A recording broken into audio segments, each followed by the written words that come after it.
Little Women by Louise May Alcott. Chapter 9. Meg Goes to Vanity Fair. "I do think it was the most fortunate thing in the world those children should have the measles just now," said Meg, one April day as she stood packing the go-abroady trunk in her room, surrounded by her sisters. "And so nice of Annie Moffat not to forget her promise. A whole fortnight of fun will be regularly splendid," replied Jo, looking like a windmill as she folded skirts with her long arms. "And such lovely weather. I'm so glad of that," added Beth, tidily sorting neck and hair ribbons in her best box, lent for the great occasion. "I wish I was going to have a fine time and wear all these nice things," said Amy, with her mouth full of pins, as she artistically replenished her sister's cushion. "I wish you were all going, but as you can't, I shall keep my adventures to tell you when I come back. I'm sure it's the least I can do when you have been so kind, lending me things and helping me get ready," said Meg, glancing round the room at the very simple outfit, which seemed nearly perfect in their eyes. "What did Mother give you out of the treasure box?" asked Amy, who had not been present at the opening of a certain cedar chest in which Mrs. March kept a few relics of past splendor, as gifts for her girls when the proper time came. "A pair of silk stockings, that pretty carved fan, and a lovely blue sash. I wanted the violet silk, but there isn't time to make it over, so I must be contented with my old tarlatan. It will look nice over my new muslin skirt, and the sash will set it off beautifully. I wish I hadn't smashed my coral bracelet, for you might have had it," said Jo, who loved to give and lend, but whose possessions were usually too dilapidated to be of much use. "There is a lovely old-fashioned pearl set in the treasure chest, but Mother said real flowers were the prettiest ornament for a young girl, and Laurie promised to send me all I want," replied Meg. "Now let me see. There's my new gray walking suit. Just curl up the feather in my hat, Beth. Then my poplin for Sunday and the small party. It looks heavy for spring, doesn't it? The violet silk would be so nice. Oh, dear." "Never mind, you've got the tarlatan for the big party, and you always look like an angel in white," said Amy, brooding over the little store of finery in which her soul delighted.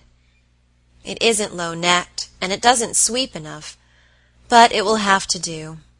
My blue house dress looks so well, turned and freshly trimmed, that I feel as if I've got a new one. My silk sack isn't a bit the fashion, and my bonnet doesn't look like Sally's. I didn't like to say anything, but I was sadly disappointed in my umbrella. I told Mother black with a white handle, but she forgot and bought a green one with a yellowish handle. It's strong and neat, so I ought not to complain, but I know I shall feel ashamed of it beside Annie's silk one with a gold top," sighed Meg, surveying the little umbrella with great disfavor. "Change it," advised Jo. "I won't be so silly, or hurt Marmy's feelings, when she took so much pains to get my things. It's a nonsensical notion of mine, and I'm not going to give up to it. My silk stockings and 2 pairs of new gloves are my comfort. You are a dear to lend me yours, Jo. I feel so rich and sort of elegant with 2 new pairs and the old ones cleaned up for common," and Meg took a refreshing peep at her glove box. "Annie Moffat has blue and pink bows on her nightcaps. Would you put some on mine?" she asked, as Beth brought up a pile of snowy muslins, fresh from Hannah's hands. "No, I wouldn't, for the smart caps won't match the plain gowns without any trimming on them. Poor folks shouldn't rig," said Jo decidedly. "I wonder if I shall ever be happy enough to have real lace on my clothes and bows on my caps," said Meg impatiently. "You said the other day that you'd be perfectly happy if only you could go to Annie Moffat's," observed Beth in her quiet way. "So I did. Well, I am happy, and I won't fret. But it does seem as if the more one gets, the more one wants, doesn't it? There now, the trays are ready, and everything in but my ball dress, which I shall leave for Mother to pack," said Meg, cheering up, as she glanced from the half-filled trunk to the many times pressed and mended white tarlatan, which she called her ball dress with an important air. The next day was fine, and Meg departed in style for a fortnight of novelty and pleasure. Mrs. March had consented to the visit rather reluctantly, fearing that Margaret would come back more discontented than she went. But she begged so hard, and Sally had promised to take good care of her, and a little pleasure seemed so delightful after a winter of irksome work, that the mother yielded, and the daughter went to take her first taste of fashionable life. The Moffats were very fashionable, and simple Meg was rather daunted at first by the splendor of the house and the elegance of its occupants. But they were kindly people, in spite of the frivolous life they led, and soon put their guest at her ease. Perhaps Meg felt, without understanding why, that they were not particularly cultivated or intelligent people, and that all their gilding could not quite conceal the ordinary material of which they were made. It certainly was agreeable to fare sumptuously, drive in a fine carriage, wear her best frock every day, and do nothing but enjoy herself. It suited her exactly, and soon she began to imitate the manners and conversation of those about her, to put on little airs and graces, use French phrases, crimp her hair, take in her dresses, and talk about the fashions as well as she could. The more she saw of Annie Moffat's pretty things, the more she envied her and sighed to be rich. Home now looked bare and dismal as she thought of it. Work grew harder than ever, and she felt that she was a very destitute and much injured girl, in spite of the new gloves and silk stockings. She had not much time for repining, however, for the three young girls were busily employed in having a good time. They shopped, walked, rode, and called all day, went to theaters and operas or frolicked at home in the evening, for Annie had many friends and knew how to entertain them. Her older sisters were very fine young ladies, and one was engaged, which was extremely interesting and romantic, Meg thought. Mr. Moffat was a fat, jolly old gentleman who knew her father, and Mrs. Moffat a fat, jolly old lady who took as great a fancy to Meg as her daughter had done. Everyone petted her, and Daisy, as they called her, was in a fair way to have her head turned. When the evening for the small party came, she found that the poplin wouldn't do at all, for the other girls were putting on thin dresses and making themselves very fine indeed. So out came the tarletan, looking older, limper, and shabbier than ever beside Sally's crisp new one. Meg saw the girls glance at it, and then at one another, and her cheeks began to burn, for with all her gentleness she was very proud. No one said a word about it, but Sally offered to dress her hair, and Annie to tie her sash, and Belle, the engaged sister, praised her white arms. But in their kindness Meg saw only pity for her poverty, and her heart felt very heavy as she stood by herself, while the others laughed, chattered, and flew about like gauzy butterflies. The hard, bitter feeling was getting pretty bad, when the maid brought in a box of flowers. Before she could speak, Annie had the cover off, and all were exclaiming at the lovely roses, heath, and fern within. "It's for Belle, of course. George always sends her some, but these are altogether ravishing," cried Annie, with a great sniff. "They are for Miss March," the man said, "and here's a note," put in the maid, holding it to Meg. "What fun! Who are they from? Didn't know you had a lover," cried the girls, fluttering about Meg in a high state of curiosity and surprise. "The note is from Mother, and the flowers from Laurie," said Meg simply, yet much gratified that he had not forgotten her. "Oh, indeed," said Annie, with a funny look, as Meg slipped the note into her pocket as a sort of talisman against envy, vanity, and false pride, for the few loving words had done her good, and the flowers cheered her up by their beauty. Feeling almost happy again, she laid by a few ferns and roses for herself, and quickly made up the rest in dainty bouquets for the breasts, hair, or skirts of her friends, offering them so prettily that Clara, the elder sister, told her she was the sweetest little thing she ever saw, and they looked quite charmed with her small attention. Somehow the kind act finished her despondency, and when all the rest went to show themselves to Mrs. Moffat, she saw a happy, bright-eyed face in the mirror, and she laid her ferns against her rippling hair, and fastened the roses in the dress that didn't strike her as so very shabby now. She enjoyed herself very much that evening, for she danced to her heart's content. Everyone was very kind, and she had 3 compliments. Annie made her sing, and someone said she had a remarkably fine voice. Major Lincoln asked who the fresh little girl with the beautiful eyes, was, and Mr. Moffat insisted on dancing with her because she didn't dawdle but had some spring in her, as he gracefully expressed it. So altogether she had a very nice time, till she overheard a bit of conversation which disturbed her extremely. She was sitting just inside the conservatory, waiting for her partner to bring her an ice, when she heard a voice ask on the other side of the flowery wall, "How old is he?" 16 or 17, I should say," replied another voice. "It would be a grand thing for one of those girls, wouldn't it? Sally says they are very intimate now, and the old man quite dotes on them." "Mrs. M. has made her plans, I dare say, and will play her cards well, early as it is. The girl evidently doesn't think of it yet," said Mrs. Moffat. "She told that fib about her mamma as if she did know, and colored up when the flowers came quite prettily. Poor thing! She'd be so nice if only she was got up in style. Do you think she'd be offended if we offered to lend her a dress for Thursday?" asked another voice. "She's proud, but I don't believe she'd mind, for that dowdy tarlatan is all she has got. She may tear it tonight, and that will be a good excuse for offering a decent one." Here Meg's partner appeared, to find her looking much flushed and rather agitated. She was proud, and her pride was useful just then, for it helped her hide her mortification, anger, and disgust at what she had just heard. For innocent and unsuspicious as she was, she could not help understanding the gossip of her friends. She tried to forget it, but could not, and kept repeating to herself, "Mrs. M. has made her plans. That fib about her mamma, and dowdy tarlatan," till she was ready to cry and rush home to tell her troubles and ask for advice. As that was impossible, she did her best to seem gay, and being rather excited, she succeeded so well that no one dreamed what an effort she was making. She was very glad when it was all over, and she was quiet in her bed, where she could think and wonder and fume till her head ached and her hot cheeks were cooled by a few natural tears. Those foolish yet well-meant words had opened a new world to Meg, and much disturbed the peace of the old one, in which till now she had lived as happily as a child. Her innocent friendship with Laurie was spoiled by the silly speeches she had overheard.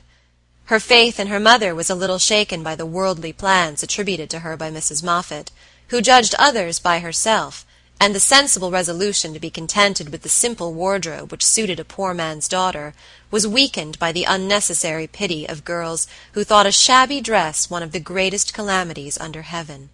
Poor Meg had a restless night, and got up heavy-eyed, unhappy, half resentful towards her friends, and half ashamed of herself for not speaking out frankly and setting everything right. Everybody dawdled that morning, and it was noon before the girls found energy enough even to take up their worsted work. Something in the manner of her friends struck Meg at once. They treated her with more respect, she thought, took quite a tender interest in what she said, and looked at her with eyes that plainly betrayed curiosity.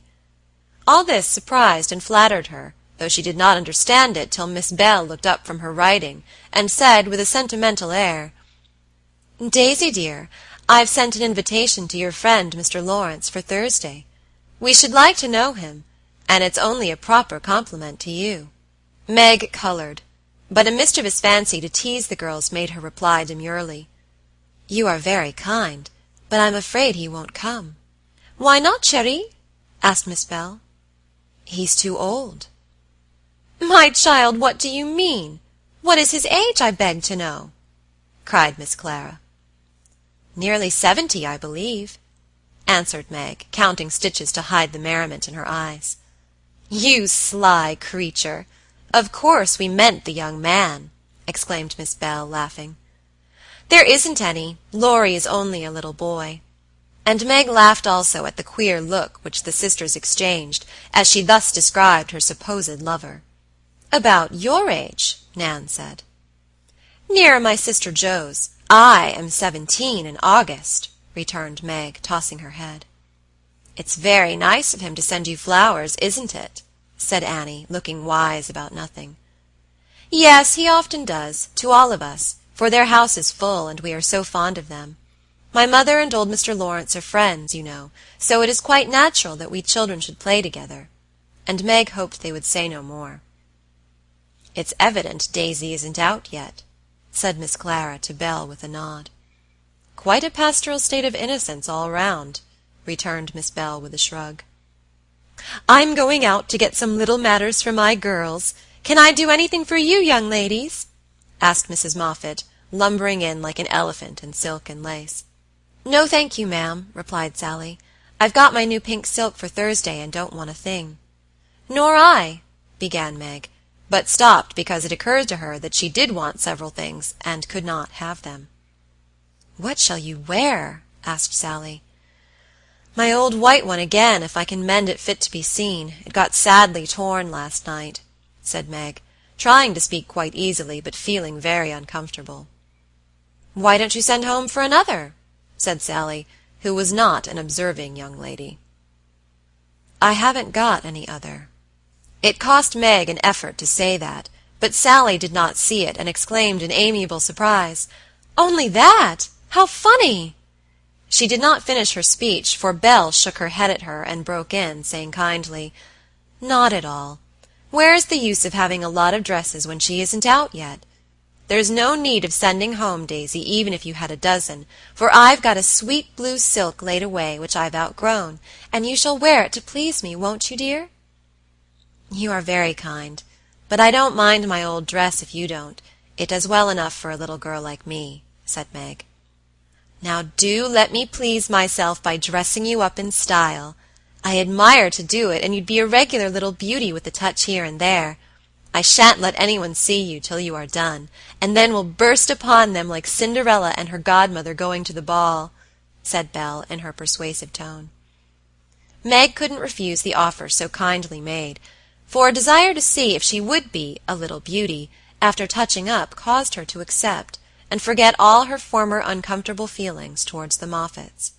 On the Thursday evening Belle shut herself up with her maid, and between them they turned Meg into a fine lady.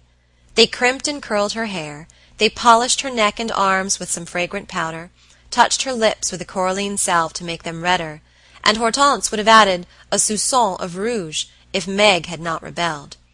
They laced her into a sky-blue dress, which was so tight she could hardly breathe, and so low in the neck that modest Meg blushed at herself in the mirror.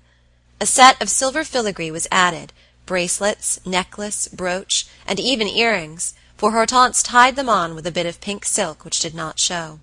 A cluster of tea roses at the bosom, and a ruche, reconciled Meg to the display of her pretty white shoulders, and a pair of high-heeled silk boots satisfied the last wish of her heart. A lace handkerchief, a plumy fan, and a bouquet in a shoulder-holder finished her off, and Miss Belle surveyed her with the satisfaction of a little girl with a newly dressed doll. "Mademoiselle is charmante, très jolie, is she not?" cried Hortense, clasping her hands in an affected rapture.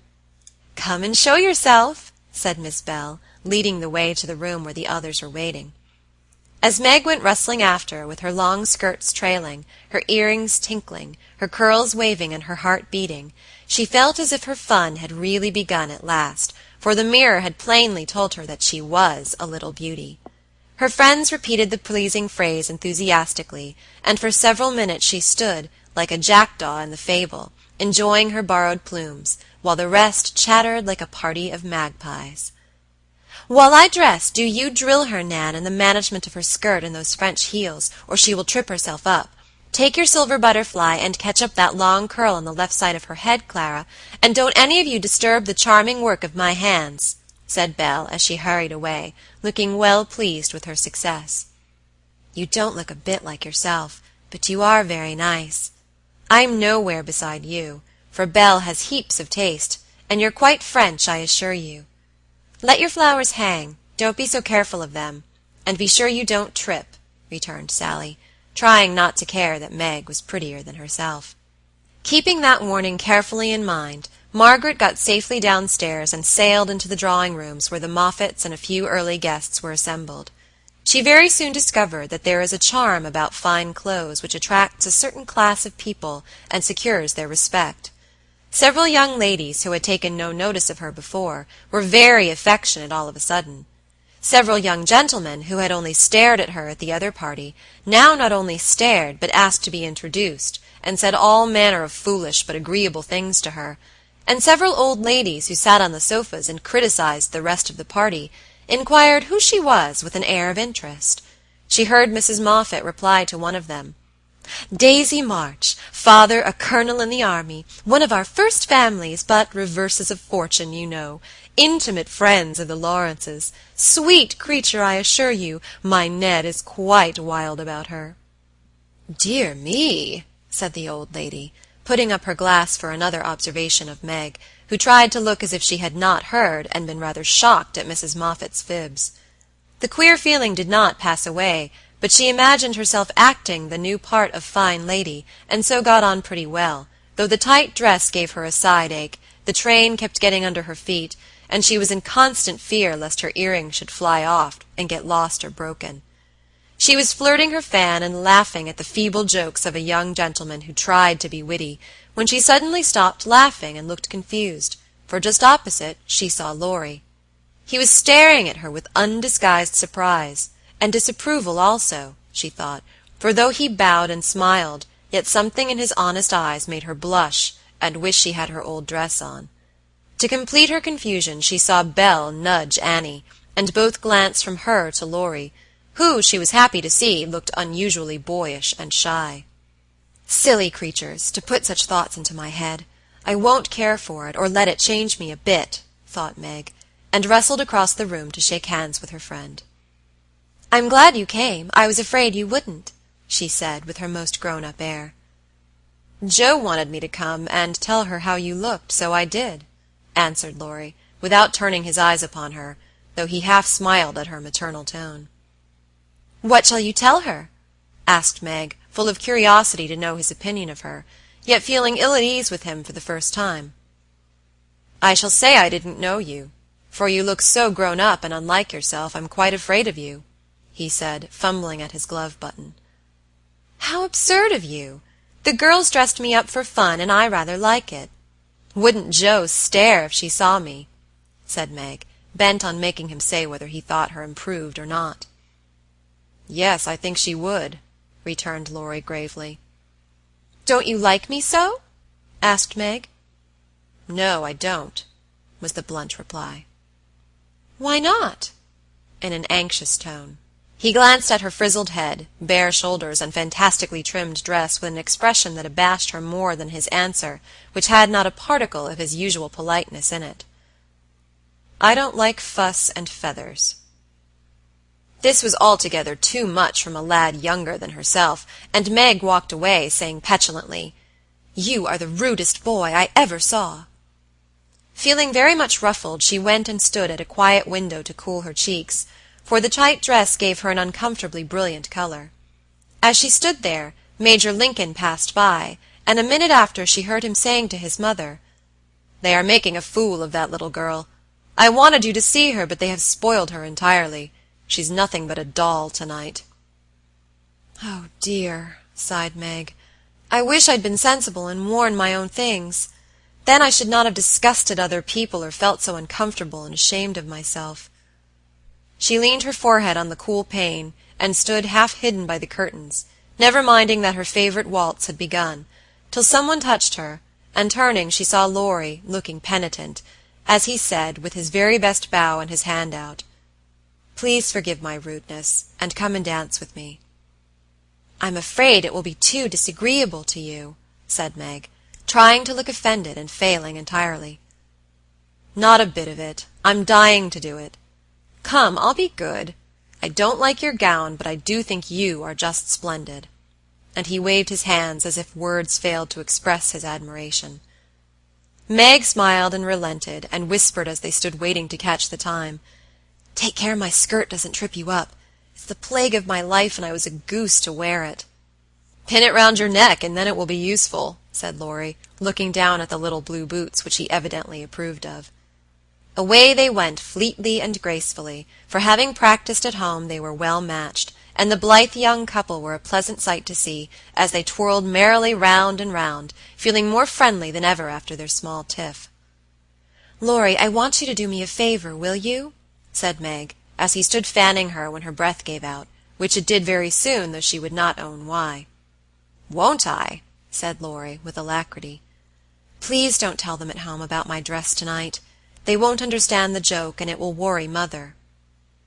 "Then why did you do it?" said Laurie's eyes so plainly that Meg hastily added, "I shall tell them myself all about it, and fess to Mother how silly I've been.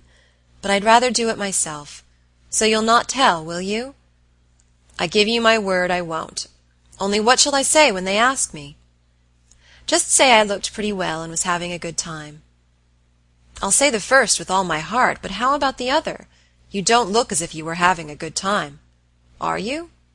And Laurie looked at her with an expression which made her answer in a whisper, "No, not just now. Don't think I'm horrid. I only wanted a little fun, but this sort doesn't pay, I find, and I'm getting tired of it." "Here comes Ned Moffat. What does he want?" said Laurie, knitting his black brows as if he did not regard his young host in the light of a pleasant addition to the party. "He put his name down for 3 dances, and I suppose he's coming for them. What a bore!" said Meg, assuming a languid air which amused Laurie immensely. He did not speak to her again till supper time, when he saw her drinking champagne with Ned and his friend Fisher, who were behaving "like a pair of fools," as Laurie said to himself, for he felt a brotherly sort of right to watch over the Marches and fight their battles whenever a defender was needed. "You'll have a splitting headache tomorrow if you drink much of that. I wouldn't, Meg. Your mother doesn't like it, you know," he whispered, leaning over her chair, as Ned turned to refill her glass and Fisher stooped to pick up her fan. "I'm not Meg tonight. I'm a doll who does all sorts of crazy things. Tomorrow I shall put away my fuss and feathers and be desperately good again," she answered with an affected little laugh. "Wish tomorrow was here, then," muttered Laurie, walking off, ill-pleased at the change he saw in her. Meg danced and flirted, chattered and giggled as the other girls did. After supper she undertook the German, and blundered through it, nearly upsetting her partner with her long skirt, and romping in a way that scandalized Laurie, who looked on and meditated a lecture. But he got no chance to deliver it, for Meg kept away from him till he came to say good night. "Remember," she said, trying to smile, for the splitting headache had already begun. "Silence à la mort," replied Laurie, with a melodramatic flourish as he went away. This little bit of by-play excited Annie's curiosity, but Meg was too tired for gossip and went to bed, feeling as if she had been to a masquerade and hadn't enjoyed herself as much as she had expected. She was sick all the next day, and on Saturday she went home, quite used up with her fortnight's fun, and feeling that she had sat in the lap of luxury long enough. "It does seem pleasant to be quiet, and not have company manners on all the time. Home is a nice place, though it isn't splendid," said Meg, looking about her with restful expression, as she sat with her mother and Joe on the Sunday evening. "I'm glad to hear you say so, dear, for I was afraid home would seem dull and poor to you after your fine quarters," replied her mother, who had given her many anxious looks that day, for motherly eyes are quick to see any change in children's faces. Meg had told her adventures gaily, and said over and over what a charming time she had had, but something still seemed to weigh upon her spirits, and when the younger girls were gone to bed, she sat thoughtfully staring at the fire, saying little and looking worried. As the clock struck 9 and Joe proposed bed, Meg suddenly left her chair, and taking Beth's stool, leaned her elbows on her mother's knee, saying bravely, "Marmee, I want to fess." "I thought so. What is it, dear?" "Shall I go away?" asked Joe discreetly. "Of course not. Don't I always tell you everything? I was ashamed to speak of it before the younger children, but I want you to know all the dreadful things I did at the Moffats." "We are prepared," said Mrs. March, smiling but looking a little anxious. "I told you they dressed me up, but I didn't tell you that they powdered and squeezed and frizzled and made me look like a fashion plate. Laurie thought I wasn't proper. I know he did, though he didn't say so, and one man called me a doll. I knew it was silly, but they flattered me and said I was a beauty, and quantities of nonsense, so I let them make a fool of me." "Is that all?" asked Joe, as Mrs. March looked silently at the downcast face of her pretty daughter, and could not find it in her heart to blame her little follies. "No, I drank champagne, and romped and tried to flirt and was altogether abominable," said Meg self-reproachfully. "There is something more, I think." And Mrs. March smoothed the soft cheek, which suddenly grew rosy as Meg answered slowly. "Yes, it's very silly, but I want to tell it, because I hate to have people say and think such things about us and Laurie." Then she told the various bits of gossip she had heard at the Moffats, and as she spoke Joe saw her mother fold her lips tightly, as if ill-pleased that such ideas should be put into Meg's innocent mind. "Well, if that isn't the greatest rubbish I ever heard," cried Joe indignantly. "Why didn't you pop out and tell them so on the spot?" "I couldn't. It was so embarrassing for me. I couldn't help hearing at first, and then I was so angry and ashamed, I didn't remember that I ought to go away." "Just wait till I see Annie Moffat, and I'll show you how to settle such ridiculous stuff. The idea of having plans, and being kind to Laurie because he's rich and may marry us by and by. Oh, won't he shout when I tell him what those silly things say about us poor children?" And Joe laughed, as if on second thoughts the thing struck her as a good joke. "If you tell Laurie I'll never forgive you, she mustn't, must she, Mother?" said Meg, looking distressed. "No, never repeat that foolish gossip, and forget it as soon as you can," said Mrs. March gravely. "I was very unwise to let you go among people of whom I know so little. Kind, I dare say, but worldly, ill-bred, and full of these vulgar ideas about young people. I am more sorry than I can express for the mischief this visit may have done you, Meg." "Don't be sorry. I won't let it hurt me. I'll forget all the bad and remember only the good, for I did enjoy a great deal, and thank you very much for letting me go. I'll not be sentimental or dissatisfied, Mother. I know I'm a silly little girl, and I'll stay with you till I'm fit to take care of myself. But it is nice to be praised and admired, and I can't help saying I like it," said Meg, looking half ashamed of the confession. "That is perfectly natural, and quite harmless, if the liking does not become a passion, and lead one to do foolish or unmaidenly things. Learn to know and value the praise which is worth having, and to excite the admiration of excellent people by being modest as well as pretty, Meg." Margaret sat thinking a moment, while Joe stood with her hands behind her, looking both interested and a little perplexed, for it was a new thing to see Meg blushing, and talking about admiration, lovers, and things of that sort. And Joe felt as if during the fortnight her sister had grown up amazingly, and was drifting away from her into a world where she could not follow. "Mother, do you have plans, as Mrs. Moffat said?" asked Meg bashfully. "Yes, my dear, I have a great many. All mothers do, but mine differ somewhat from Mrs. Moffat's, I suspect. I will tell you some of them, for the time has come when a word may set this romantic little head and heart of yours right, on a very serious subject. You are young, Meg, but not too young to understand me, and mother's lips are the fittest to speak of such things to girls like you. Joe, your turn will come in time, perhaps, so listen to my plans and help me carry them out, if they are good." Joe went and sat on one arm of the chair, looking as if she thought they were about to join in some very solemn affair. Holding a hand of each, and watching the two young faces wistfully, Mrs. March said, in her serious yet cheery way, "I want my daughters to be beautiful, accomplished, and good, to be admired, loved, and respected, to have a happy youth, to be well and wisely married, and to lead useful, pleasant lives, with as little care and sorrow to try them as God sees fit to send. To be loved and chosen by a good man is the best and sweetest thing which can happen to a woman, and I sincerely hope my girls may know this beautiful experience. It is natural to think of it, Meg, right to hope and wait for it, and wise to prepare for it, so that when the happy time comes, you may feel ready for the duties and worthy of the joy. My dear girls, I am ambitious for you, but not to have you make a dash in the world, marry rich men merely because they are rich, or have splendid houses which are not homes because love is wanting. Money is a needful and precious thing, and when well used, a noble thing, but I never want you to think it is the first or only prize to strive for. I'd rather see you poor men's wives if you were happy, beloved, contented, than queens on thrones, without self-respect and peace." "Poor girls don't stand any chance, Belle says, unless they put themselves forward," sighed Meg. "Then we'll be old maids," said Joe stoutly. "Right, Joe.